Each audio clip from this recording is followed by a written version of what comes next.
Muito boa noite a todos. Antes eu gostaria de dar boa noite a vocês, me apresentar. Meu nome é Vitor, eu tenho 40 anos, sou pai de 2 filhos, sou empresário, formado em Educação Física, sempre fui morador da Zona Oeste, moro aqui em Campo Grande, aqui é meu lugar, aqui é minha terra. Por mais que eu ganhe qualquer dinheiro, eu não tenho o menor intuito de eu sair daqui. O único motivo que eu sairia daqui era se a vida dos meus 2 filhos tivesse em risco, e por amar esse lugar e por acreditar que a gente pode construir algo melhor, é que nós estamos aqui nesse momento. A gente vem aqui oferecer a vocês uma nova oportunidade de ter uma via diferenciada de informações. E é por isso que eu não vou me ater a longas apresentações. Nós trouxemos especialistas para falar de um tema muito importante, que é a segurança pública. Sem segurança não há Estado.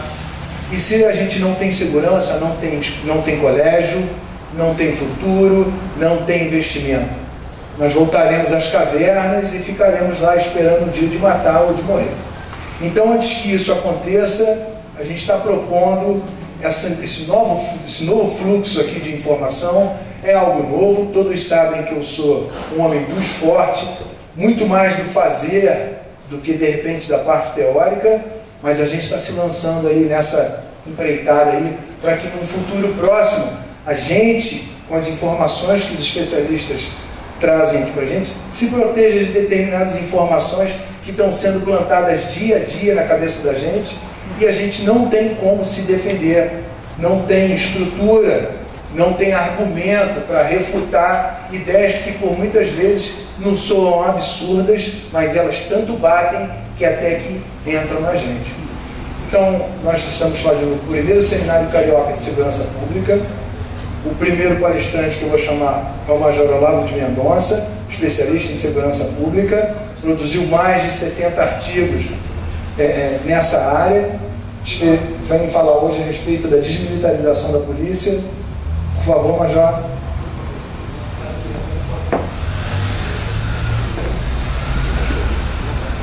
Obrigado. Muito obrigado, meu caro. Bom, eu vou aproveitar então, primeiramente agradecer a oportunidade que nos foi dada de vir lá de Brasília para trazer uma experiência, trazer aí algumas informações, alguns estudos que nós estamos fazendo. E isso é muito importante para a gente fez toda a questão de estar aqui com os senhores.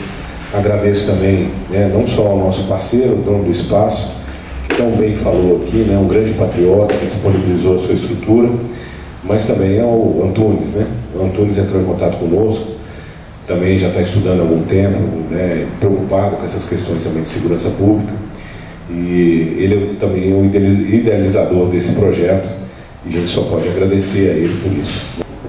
Dentro do escopo que nos foi solicitado fazer essa palestra, nós resolvemos fazer também um diagnóstico. É importante isso para nós, porque não só aqui, mas também lá no Distrito Federal, lá em Brasília, na experiência que a gente tem nesses últimos tempos, principalmente na parte de articulação também política, é importante sempre estar fazendo leitura de cenário e diagnóstico. Nós fizemos isso numa oportunidade pelo partido.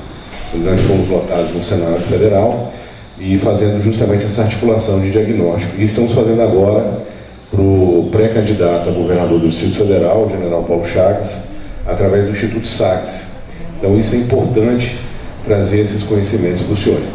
Eu aprendi com o professor Felipe Aquino, que é um grande estudioso na área de teologia, além de ser um físico, um dos grandes físicos do Brasil, por incrível que pareça, é um grande teólogo, que sempre que nós vamos fazer uma palestra técnica, de conhecimento para pessoas que a gente não tem tanto contato, é importante passar as nossas credenciais, que é o que vai nos validar perante o público, apesar de ser uma coisa meio chata, mas é importante eu colocar isso para os senhores entenderem que a gente tem uma caminhada, a gente não caiu de paraquedas aqui no dia dele, então estamos aqui conversando com os senhores agora.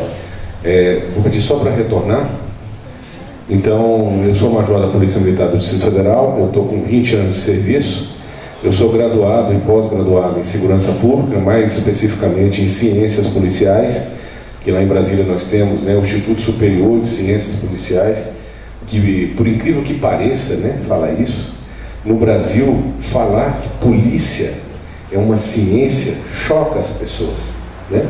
Mas é uma ciência humana, mas é uma ciência. Sou professor do mesmo instituto, né, de ciências policiais, nas matérias de criminologia, criminalística, ciências policiais e tecnologias menos que letais. Sou um dos criadores da revista eletrônica Blitz Digital. O Blitz Digital é a primeira revista eletrônica voltada para policiais militares no Brasil.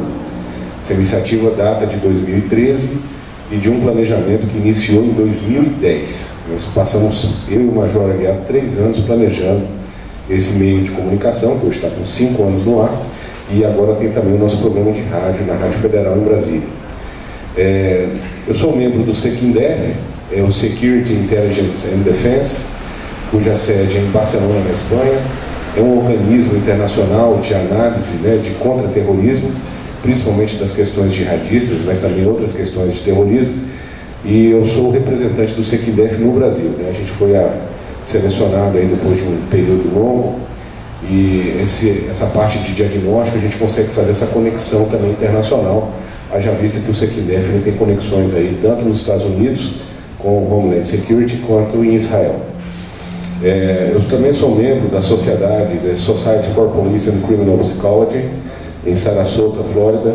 Fomos aceitos esse ano e no dia 3 de outubro, se Deus quiser, estaremos apresentando lá o nosso trabalho científico, que é um TCC que nós publicamos lá em Brasília, que é um modelo de polícia comparada Brasil e Estados Unidos. Então, praticamente o único estudo científico produzido em língua portuguesa, comparando o modelo policial brasileiro ao americano, nós que escrevemos juntamente com orientação do professor Felipe Dantas, que foi o que acabou de me ligar aqui, inclusive, né, que ele tem um mestrado e um doutorado na George Washington, lá nos Estados Unidos.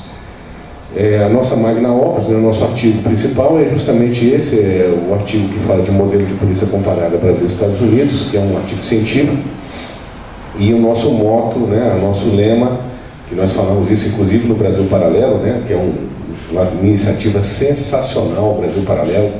Quem não teve contato ainda, não deixe de acessar ali o YouTube, colocar lá Brasil Paralelo, tem um canal, são 2 temporadas, tem a primeira temporada de diagnóstico do Brasil atual, onde eu faço parte, e tem a segunda temporada que fala da nossa história, que é sensacional. Então lá nós falamos o nosso motto, que a impunidade é a mãe da reincidência. E depois de todos esses estudos que nós estamos fazendo, é importante essas frases, porque essas frases moldam o imaginário. Então no Brasil tem uma conversa fiada, que o vagabundo é uma vítima e que você, que foi assaltado, sofreu um crime, você é um agente opressor de alguma coisa. Então isso tem que acabar. A impunidade é a mãe da violência, por isso que da reincidência e da violência em geral. E a nossa participação principal foi no Congresso Brasil Paralelo. Bom, então nós vamos começar aqui a fazer um diagnóstico. Então, depois do nosso motto, né, a impunidade é a mãe da reincidência, nós temos ali, essa foto é real, estava nas redes sociais, de um glorioso vagabundo condenado com a tornozeleira eletrônica, tomando uma cerveja na beira da piscina, muito preocupado com a justiça brasileira. Ele está sem dormir, né, sofrendo demais esse ladrão safado aí. Então, isso é a prova do colapso que a nossa sociedade está sofrendo, vivendo hoje, onde depois a gente vai falar dos dados, né? Bom, vamos fazer um diagnósticozinho, principalmente com os dados de 2016. Por que não 2017? Porque os dados de 2017 não estão consolidados ainda, se demora geralmente 2 anos para consolidar os dados, isso é só uma questão acadêmica. E 2016 a gente tem esses dados disponíveis. Então nós tivemos em 2016 61.619 homicídios, 27 assassinatos para casa de 100 mil habitantes. Essa é uma matemática importante. Às vezes as pessoas, né, que não estão acostumadas com esses números técnicos, lembrando que polícia, né, policiamento, é uma ciência policial, então esses índices são importantes. Então nós temos um índice de 27 homicídios para cada grupo de 100 mil habitantes. Para homens a taxa é ainda maior, de 39, enquanto para mulheres o índice é de 3,8. Ou seja, nós obviamente vemos que a mulher delinque menos que o homem, e obviamente ela morre menos, né? E isso aí é um fato estatístico. nós temos 600 mil veículos roubados por ano. É uma maravilha. Não sei nem se o Brasil dá conta de fabricar tanto carro por ano quanto roubar, né? A gente é muito bom em roubar. Nós temos 45.500 estupros, média de 8% da população sofre um crime de furto ou roubo todos os anos. Então, geralmente a gente sempre faz aquela pergunta, né? Ainda mais no ambiente igual nós estamos aqui, e eu não vou fazer isso, né? Mas geralmente quando a gente está numa plateia, como a gente esteve lá na UNB em Brasília, que é uma plateia mais hostil, aí o pessoal estava muito assim, né? CPM, opressor, me oprimindo aqui. Aí o pessoal fica meio resistente. Aí eu só pergunto assim, eu gostaria que levantasse o braço quem já sofreu um crime ou violência ou conhece alguém próximo que sofreu. Quando nós fizemos essa experiência, esse experimento social lá no UNB, todo o auditório levantou o braço. Todo. E Brasília não é uma cidade tão violenta assim. Tinha um professor lá, e o professor no final da aula, da palestra, ele veio falar comigo e veio me contar que a sogra dele tinha sido assassinada dentro de casa, para os marginais que iam roubar uma televisão, mataram a sogra dele e ele teve que ir lá, com a esposa dele grávida, ver essa situação aí. Então, esse é o Brasil que a gente está tendo que ser obrigado a conviver. Impunidade, nós temos 477 policiais assassinados por ano, em média. Antigamente, nem se falava nisso. Então, quando foi em 2013, quando começou o digital, uma pessoa muito especial, que é a minha mãe, pediu para a gente fazer esse levantamento de quantos policiais morriam por ano no Brasil. Todos os outros países têm essa conta, assim, aberta. Nós não fazíamos nem questão de contar quantos policiais morriam por ano. Eu não tinha acesso aos dados, porque eu sou só um pesquisador, eu não tenho poder de nada, mas nós fizemos uma média, um cálculo, um levantamento, e nós chegamos a uma média de 500. E depois os dados consolidados chegaram mais ou menos nisso daí, 477. Então, o primeiro artigo é um artigo que está no Blitz Digital: quantos policiais morrem por ano no Brasil? Esse artigo, a nossa estimativa, infelizmente, estava correta. Para os senhores terem uma ideia, o segundo país que mais mata policial no mundo é o México, que em 2016 matou 414, ou seja, menos do que o nosso. Lembrando que para cada policial morto, nós temos em média 3 sequelados graves. Estava conversando com o comandante aqui agora sobre essa situação, né, de termos policiais aí paraplégicos, tetraplégicos, amputados, sequelados, perda de massa encefálica. E não tem coisa mais triste, por exemplo, que a gente vê um desfile de 7 de setembro, um desfile de uma data cívica, onde tem um pelotão inteiro de policiais desfilando fardado de cadeira de rodas, né? A impunidade generalizada, que a gente já acabou de comentar, e nós temos aí esse dado, comparação com o mundo. Então, para a gente não ficar também fora do ar, vamos comparar. A nossa mente, ela é própria para comparação, é onde a gente consegue entender melhor as coisas. O Brasil, a gente já falou desse número, tem 27 homicídios para cada 100 mil habitantes. A Colômbia, em 1991, aquela época do Pablo Escobar, aquela confusão, que hoje ele é idolatrado, né? Tem aí Narcos, um monte de séries milionárias falando desse psicopata genocida. Então a média de homicídios por 100 mil habitantes na Colômbia em 91 era 81, hoje é 24,4. A Colômbia passou por um processo fantástico de redução dos índices criminais, lutando através de medidas muito contundentes contra o tráfico de drogas e as narcoguerrilhas e as políticas revolucionárias.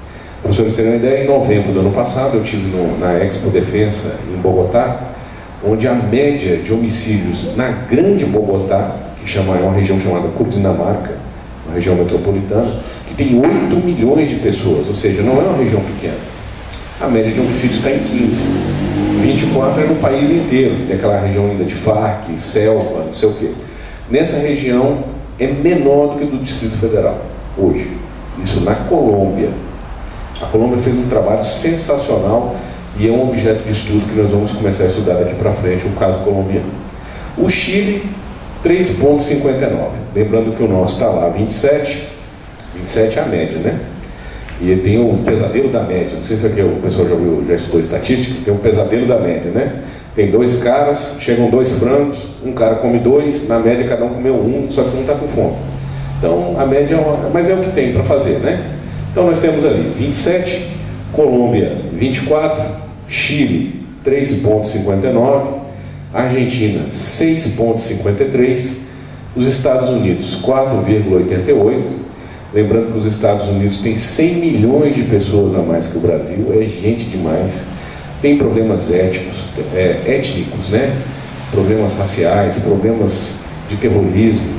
O pessoal fala que lá é um pesadelo do mundo, né? Porque lá vende arma em supermercado. Mas lá a média de homicídio é 4,88. E aí? Onde é que é o pesadelo? Onde é que é o fim do mundo?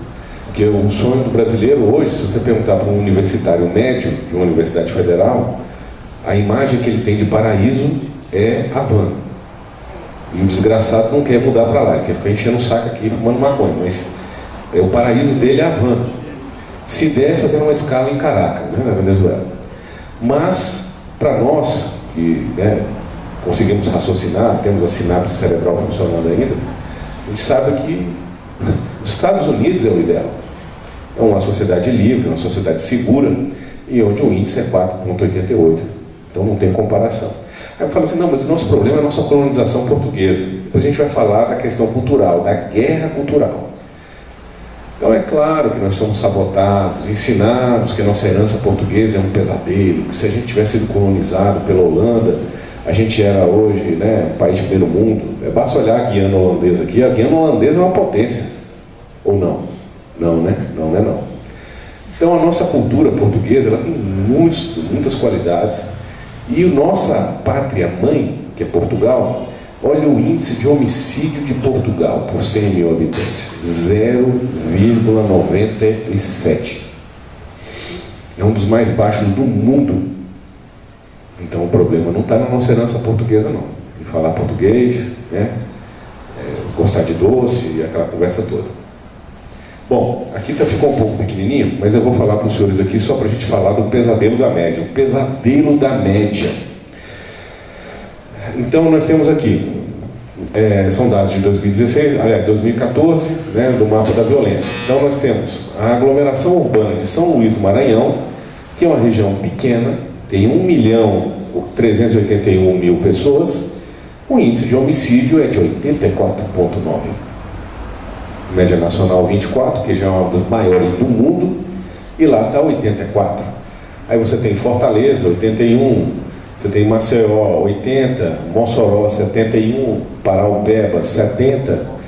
Então nós temos médias aí absolutamente enlouquecidas. Pode passar, por favor.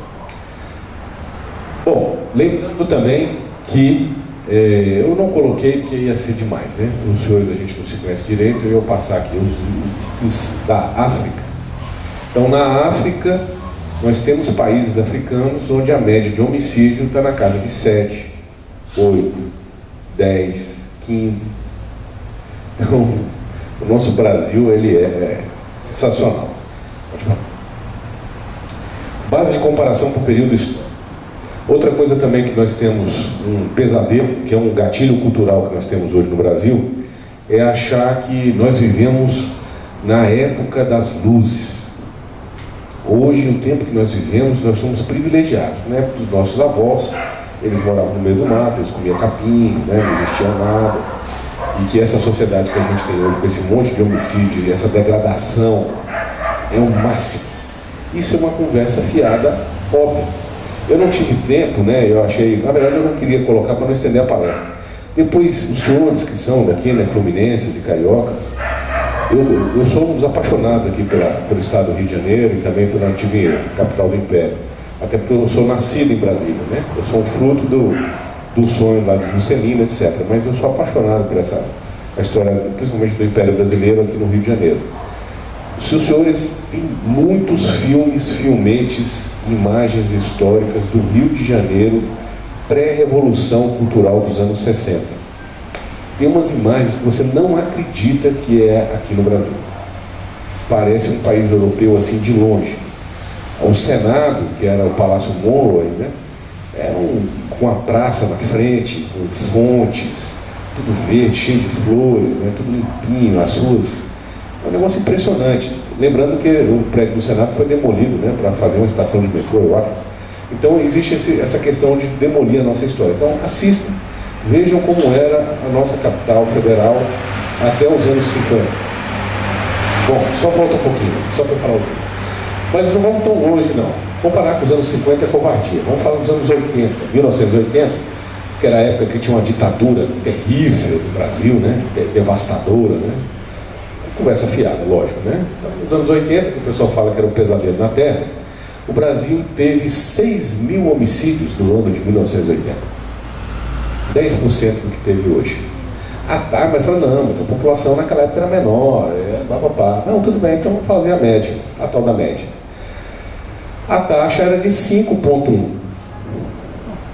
em 1980. E não precisa fazer um grande exercício de abstração. Eu morava em Taguatinga na década de 80, eu era criança, morava numa casa simples, a minha rua não tinha asfalto, eu brincava na rua na lama, e a minha casa não tinha muro. Depois meu pai fez um muro baixinho para o cachorro não fugir, que ele estava de saco cheio do cachorro fugir. O muro era dessa altura assim. Como é que a gente vive hoje sem um muro de 2, 3 metros de altura, cerca elétrica? Como é que vive hoje sem? E essa taxa, se a gente tivesse mantido essa taxa de 5,1, a nossa média de homicídio hoje era praticamente a mesma dos Estados Unidos. Olha que interessante, né? Pode passar. Então nós temos uma foto aí do Rio dos anos 60, né? E aí essa batalha urbana que a gente está presenciando aqui, principalmente nos meios de comunicação. Áreas de ação subversiva dentro da sociedade. Isso aqui é fundamental. Então eu vou pedir para passar um filmezinho, né? E esse filmezinho é um filme bem curtinho, é 4 minutinhos. Na verdade é uma palestra muito maior. Aconselho a quem quiser se aprofundar, procurar essa palestra no YouTube, de um ex-agente soviético, né, que fugiu para os Estados Unidos, chamado Yuri Bezmenov, que lá ele ganhou um novo nome, de Thomas Schumann. E essa palestra ela vai contar toda a vida nossa do inferno urbano que a gente vive no Brasil. É uma palestra de última geração de conhecimento. E ela foi gravada em 1983 nos Estados Unidos. Tem um outro que também desertou, que é um tenente-general do KGB, que se chama Pacheco. Yom Mihai Pacheco. Ele desertou também nessa época, nos anos 80, na época do governo Reagan. E ele escreveu um livro chamado Red Horizon, Horizonte Vermelho. Esse livro, quando ele entregou para o Reagan, o presidente americano, ele leu e ficou tão impressionado com aquele livro que ele colocou esse livro do lado da cabeceira da cama dele. Ele não falava nem decidia nada contra os comunistas e a União Soviética sem consultar o livro dele. Ele lançou depois um livro chamado Desinformação, que já tem em português. Disinformation. Para quem quiser aprofundar nisso daí, tem as fontes para poder pesquisar.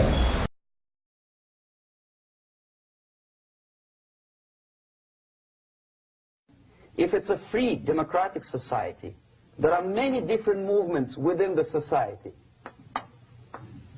There are obviously in every society there are people who are against this society. They may be simple criminals, ideologically in disagreement with the state policy, conscientious enemies, simply psychotic personalities who are against anything. Right? All these movements will be directed in one direction, right? This is the time to catch that movement and to continue it until the movement forces the whole society into collapse, into crisis. We don't stop an enemy. We let him go. We help him to go in the direction we want them to go. Okay? Obviously, there are tendencies in each society, in each country, which are going to opposite direction from the basic moral values and principles. To take advantage of these movements, to capitalize on them, is the main purpose of the originator of subversion. So we have religion, we have education, we have social life, we have power structure, we have labor relations, unions, and finally we have law and order. 1, 2, 3, 4, 5, 6. Okay? These are the areas of application of subversion. What it means exactly? In case of religion, destroy it, ridicule it, replace it with various sects, cults, which bring people's attention, faith, whether it is naive, primitive, doesn't really matter. As long as the basically accepted religious dogma is being slowly eroded. Education. Distract them from learning something which is constructive, pragmatic. Teach them history of urban warfare, natural food, home economy, your sexuality, anything, as long as it takes you away, okay? Social life. Replace traditionally established institutions and organizations with fake organizations. Take away the initiative from people. Take away the responsibility. Power structure. Okay, the natural bodies of administration, which are traditionally either elected by people at large or appointed by elected leaders of society, are being actively substituted by artificial bodies. The bodies of people, groups of people, whom nobody elected. Never. As a matter of fact, most of the people don't like them at all, and yet they exist. Do not have neither qualification nor the will of people to keep them in power, and yet they do have power.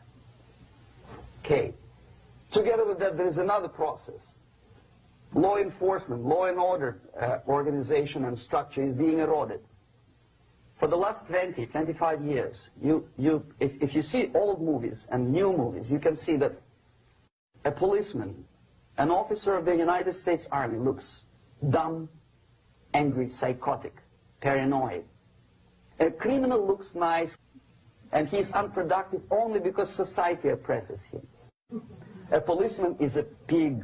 Então, só complementando o que o nosso amigo Yuri, né, colocou para nós, áreas de subversão na sociedade, dentro da sociedade. Primeiro, religião. As pessoas acham que não existe uma guerra no sentido religioso. Existe, está documentado. A própria área de atuação, seja na igreja protestante, seja na igreja católica, seja em qualquer outra, sempre nesse mote de ridicularizar ou transformar a religião num instrumento revolucionário. Dentro da igreja católica, né, que a gente estuda com um pouco mais de profundidade, nós temos a teologia da libertação. A teologia da libertação é uma visão marxista dentro da igreja, criada e pensada pelo KGB, tudo isso eu estou falando da documentação, está dentro do livro de Desinformação, e que foi utilizado aquele Frei Gutierrez para implementar isso. Basta ver a famosa missa lá do Lula, naquela questão que aconteceu lá, então, para as pessoas poderem entender como é que isso funciona, né? Educação. Então, a perversão absoluta e total da educação. Hoje, as universidades federais, elas são uma máquina enlouquecida de gerar militância esquerdista e revolucionária. Então, geralmente o pessoal mais pobre, o pessoal, né, que consegue criar um filho com muita dificuldade, pagando estudo, pagando escola, pagando material, pagando cursinho, acha um barato quando entrega aquele jovem, né, ou aquela menina, lindos, né, cheios de saúde, inteligentíssimos, perfeitos lá dentro da universidade, e a universidade vomita lá um troço depois, tudo tatuado, com cabelo azul, falando que Cuba é um paraíso, que morre. E detalhe, né, te odiando, sai de lá olhando para você com ódio, assim, eu odeio você, pai, eu odeio você, mãe, porque você oprime. Aí você fica ali, rapaz, eu paguei 20 anos cuidando dessa criança para vomitar isso aqui de dentro da universidade. É uma lavagem cerebral poderosíssima, porque o pensamento revolucionário, ele é uma infecção espiritual, intelectual e moral. E essas três infecções, elas são dificílimas de erradicar depois. Então a reforma da educação hoje está chegando ao ponto que alguns candidatos ou pré-candidatos ou pensadores defendem como modelo chileno a extinção das universidades federais, e quem quiser fazer faculdade para ser professor, que vá trabalhar e pagar, né? Vida em sociedade. Nossa vida em sociedade hoje é um inferno. É um inferno. Então tudo é um motivo de estresse, de revolta, de rebelião, tudo. É o trânsito, são as questões familiares, tudo seu está sob ataque, né? Eu não vou aprofundar nisso, mas a gente vai citando. Estrutura de poder é a mesma coisa. Não sei se os senhores lembram, em 2013, na época da Copa das Confederações, houve uma tentativa de revolução no Brasil. A gente escreveu bastante sobre isso lá no Blitz Digital. E no auge daqueles distúrbios civis em grande porte, que praticamente revolucionaram o Brasil inteiro, surgiu uma brilhante proposta do governo, que foi um decreto criando os sovietes, os conselhos do povo dentro da estrutura de governo, que quem escolheria seria o governo, né? Então seria o pessoal representante de movimentos sociais, o MST, a CUT. Então em cada órgão do governo ia ter ali um soviete. Isso depois foi revogado, mas dá para notar exatamente qual é o plano, né? As relações de trabalho, não precisa nem dizer isso, né? O que é uma CUT, né? O que são os sindicatos? O Brasil tem praticamente 90% dos sindicatos do mundo em ação aqui no Brasil. O Brasil é o único país do mundo que tem uma legislação fascista de trabalho. Não, mas não é, a legislação é tão bacana. É fascista. As leis trabalhistas brasileiras são copiadas da época do fascismo lá italiano. A carteira de trabalho, né, que na verdade era a carteira do partido, está ali na nossa vida. E você, hoje, o pior crime que um brasileiro pode sonhar em cometer na vida dele é dar um emprego para uma pessoa. Ele passa a ser um marginal perseguido pela estrutura de Estado e pela mídia e pela intelectualidade. Tanto é que nós temos, né, eu trouxe 3 americanos para darem um curso lá em Brasília sobre perícia em acidentes de trânsito. Foi o primeiro curso internacional. Eu estava ciceroneando os americanos, eles nunca tinham vindo no Brasil, estava lá em Brasília, estou passeando com eles lá na capital, e aí eles olharam um prédio gigantesco, assim, faraônico, né? Eles olharam, o que é isso aqui? Eu respondi, não, isso aí é Supreme Court of Labor, isso é a Suprema Corte do Trabalho. Ele, como? É a Suprema Corte do Trabalho, é o TST, é uma Suprema Corte que julga as relações de trabalho das pessoas do Brasil. Aí os caras ficaram olhando um para a cara do outro, aí o americano falou, olhando para mim e falou assim, mas isso é comunismo. Eu falei, não sei, o que eu posso fazer? Detalhe, né? Uma edificação monumental, absurda, que é um ralo de dinheiro, e aí essas coisas que tem no Brasil. E lei e ordem, que é o nosso foco aqui. Então é claro que as ações subversivas dentro da nossa parte de lei e ordem, elas são gravíssimas. Vamos passar. Então, objetivos revolucionários, né? Lembrando que por causa do tempo a gente só vai citar, os senhores depois, se quiserem consultar, né, e tudo, perguntar no final, a gente aprofunda um pouco. Objetivos revolucionários: inversão de valores com vistas a agitar as massas e causar o colapso da sociedade, o caos. Perversão do funcionamento da máquina burocrática estatal. Hoje é um inferno. Se você tem um caminhão, foi criada a Agência Nacional de Transportes Terrestres, com 150 regras, regulamentos, portarias do inferno e milhares de taxas que você não consegue tirar o documento, a não ser que você faça um mistério lá dentro. Eu não estou acusando nada, estou falando aqui, usando como exemplo, né? Geralmente você cria uma dificuldade para vender uma facilidade. Então, hoje é um inferno da burocracia e de corrupção. Promoção da injustiça por meio dos direitos humanos. Então, direitos humanos, que já é uma expressão totalmente imbecil, né? Porque não existe direito que não é humano. Existe o direito da cadeira, do cachorro. Só existe direito de alguma coisa porque um ser humano, né, determinou que tenha. Todo direito é humano. Então, houve essa perversão com a perseguição dos policiais e aquilo que o professor uruguaio Fernando Aguilar chamou muito bem de angelicalização dos marginais. O marginal, ele é um revolucionário, um herói compreendido, é quase que um Che Guevara maconheiro, né? Então é um troço muito doido. Aí tem a demonização dos policiais e militares, né? Então nós tivemos isso aí desde os anos 70. Todo filme, novela, peça de teatro, música, né? Polícia para quem precisa de polícia, Veraneio Vascaína, e vem embora. É só malhando a polícia. Os professores entenderam tanto que essa lógica ela é suicida. Tem um artigo também no Digital que chama-se O Homem, o Médico e os Glóbulos Brancos, né? Fazendo só um parênteses, o que diz o artigo? Tinha um cara que estava doente, ele estava mal. Aí ele viu na televisão, estava passando na Maria Braga, na Globos, aí ele, pô, tem um cara lá ganhando milhões, né, um cara rico, né, bem penteado, na Globo. Ele falou, rapaz, eu vou nesse médico.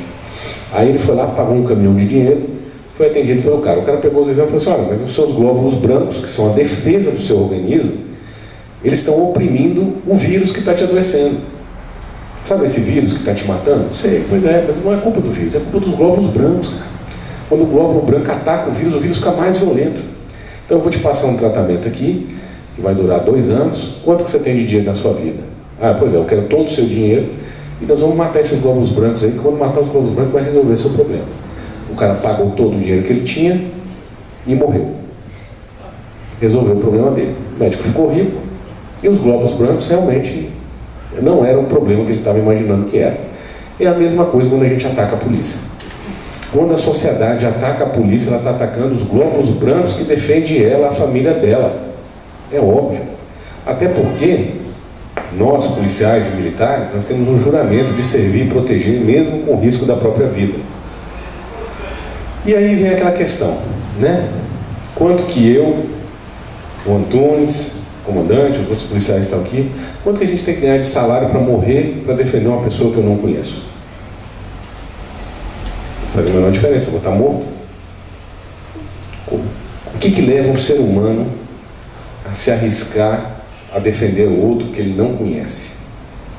É um sentimento de servir que ele é preciosíssimo na sociedade. A sociedade em geral, as pessoas têm por costume apenas viver bem, né? Procurar prosperar, ter sua família, aquela coisa toda. A vocação de servir e proteger é uma vocação rara, que nas sociedades civilizadas ela é mantida como um diamante precioso, porque sabe que se perder, tudo vem abaixo. E aí vem o quadro que a gente vive hoje. A impunidade total para criminosos e um judiciário lento e injusto. O judiciário não funciona, demora, e quando funciona, ele funciona ao inverso. Basta ver o Supremo hoje aí o que é, né? Aumento do Estado onde ele não é necessário, Secretaria de Defesa das Borboletas, Secretaria de Defesa dos Pneus Careca, e aí vem e tal. E onde o Estado precisa existir, que é Segurança Pública e Defesa Nacional, está aí, não tem nada, mendigando recurso, tudo que é nosso pedaço. E, por fim, a enfraquecimento da Defesa Nacional e da Segurança Pública, o fim da PM. O sonho do pessoal é o fim da PM. Tanto é que tem um documento do PT, que é o caderno de teses do PT, publicado há uns 2 anos atrás, chama-se Um Partido em Tempos de Guerra.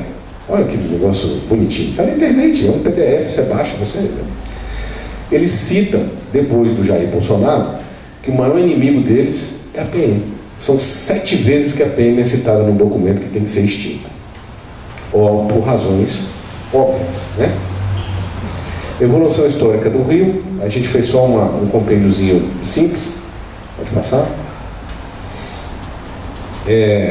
Causas específicas, claro, eu não sou um estudioso daqui, mas a gente, como nós estudamos a sociedade em geral, e a gente acompanha o caso do Rio de Janeiro com bastante proximidade, coloquei algumas coisas aqui que são todas passíveis de crítica, que nesse ponto eu não sou autoridade nenhuma para falar isso, são só impressões nossas, tá?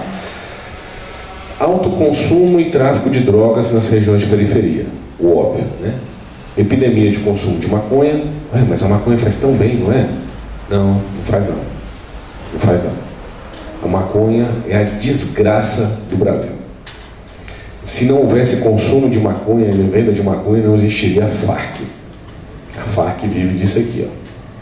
Tanto é que se investem bilhões para poder incentivar o consumo de maconha em crianças a partir dos 10 anos. A coisa mais comum que tem hoje é uma criança de 10, 11 anos, menino ou menina, com a pulseirinha da Jamaica, né? Ali na perna, sinalizando ali que, ó, quem tiver eu quero. A criança pode até não saber que é isso, mas alguém vai oferecer para ela. E existe uma subcultura da maconha. Eu também já escrevi um artigo falando isso sobre cultura criminal. Então a maconha ela tem um jeito de vestir, tem um jeito de usar o cabelo, tem um estilo de música, tem até um deus da maconha, que é o Jaro. Então é uma coisa que quando as pessoas entram lá dentro, ainda mais quando são novas, é muito difícil sair. A gente tem um caso de um amigo próximo, que o filho dele entrou nessa questão da maconha com 14 anos, hoje ele tem 38 e acabou de tentar o suicídio pela segunda vez dentro de uma clínica de reabilitação. Então, só defende droga quem não sabe o que ela é capaz de fazer, né? Lembrando que essa maconha de hoje não é aquela maconha dos anos 60, né? Hoje nós temos skunk, que são drogas onde o THC é multiplicado por 100 vezes. Inclusive o grau de viciamento e aquelas questões que dá os problemas da cognição cerebral. Ação de delinquência por menores de idade, a gente vê gangues de menores aí agindo impunemente. Ações ideológicas nas áreas sensíveis. Toda vez que tem uma área sensível, aparece um sociólogo para dar um bisu furado, né? Que a gente fala na polícia. Chega lá para conversar fiado na orelha e o pessoal acha lindo, né? Então, é esse mapeamento. Ativismo judicial contra a polícia, isso aí é a coisa mais comum do mundo. Desestruturação e politização das polícias. Então, a política entrou dentro do organismo policial. E isso aí eu estou falando não é só do Rio, estou usando o genérico. Todos os governos, quando tem governos socialistas, comunistas ou corruptos, a primeira coisa que ele faz é enfraquecer a polícia. É claro que a polícia prende ele, pô. Então é claro que ele vai enfraquecer a polícia. Desordem generalizada na sociedade. Vem de Broken Windows Theory, né? A teoria das janelas quebradas. Então, por exemplo, você vai em alguns lugares, você leva um choque quando você sai do Brasil. Um choque. A primeira vez que eu saí do Brasil, eu fiquei chocado.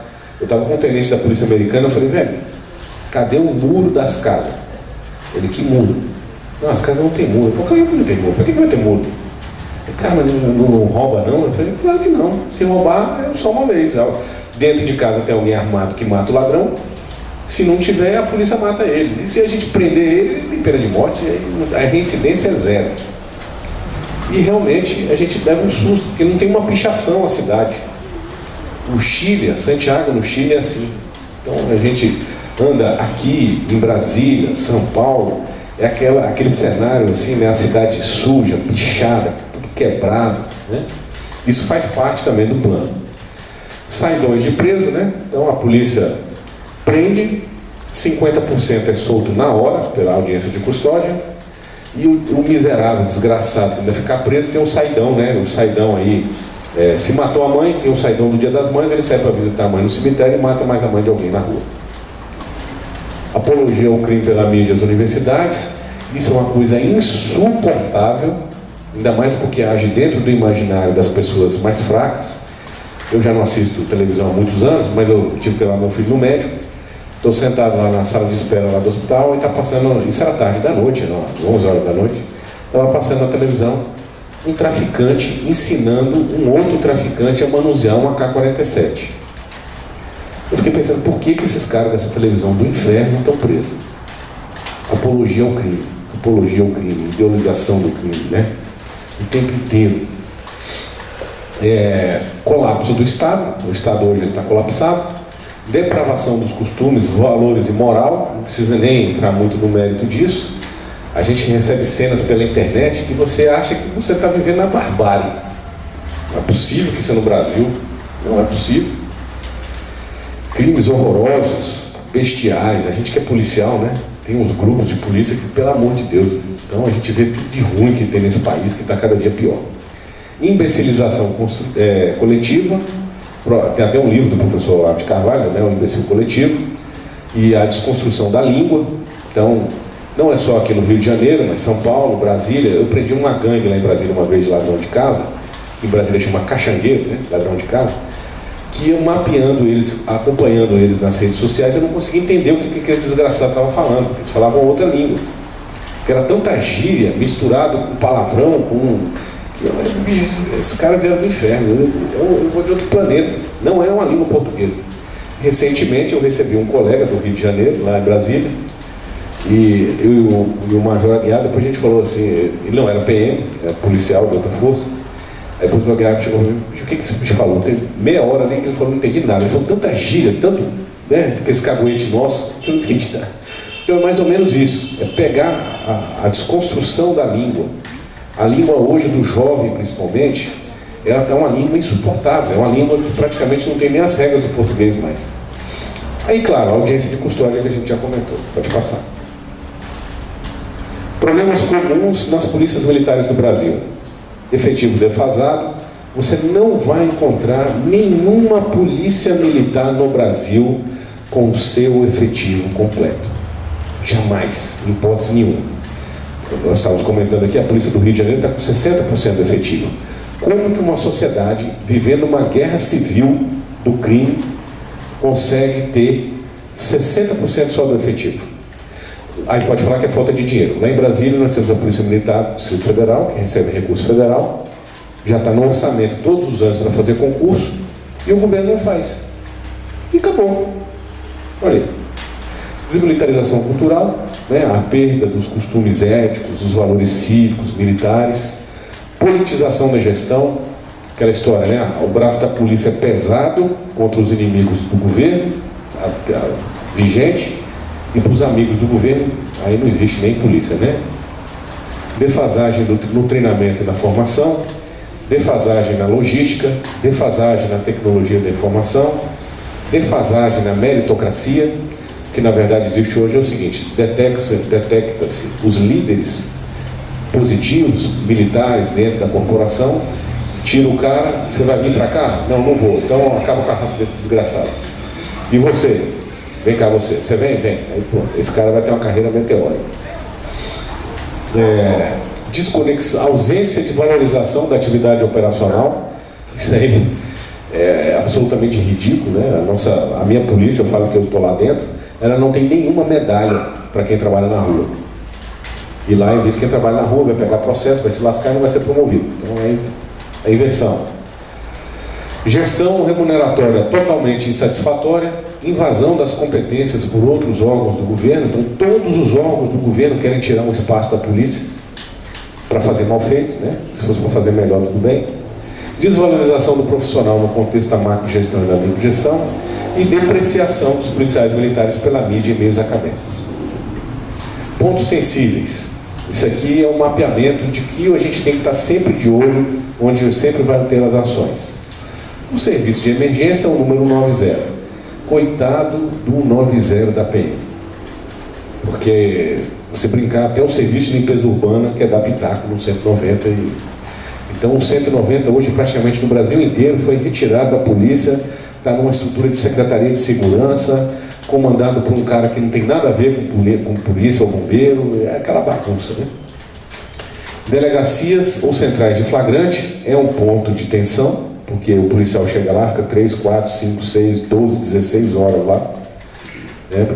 IML perícia, né? O PM está cansado de ficar ali, o cadáver já decompôs, está só o osso lá do cara que morreu e a perícia nada, né? Nem IML.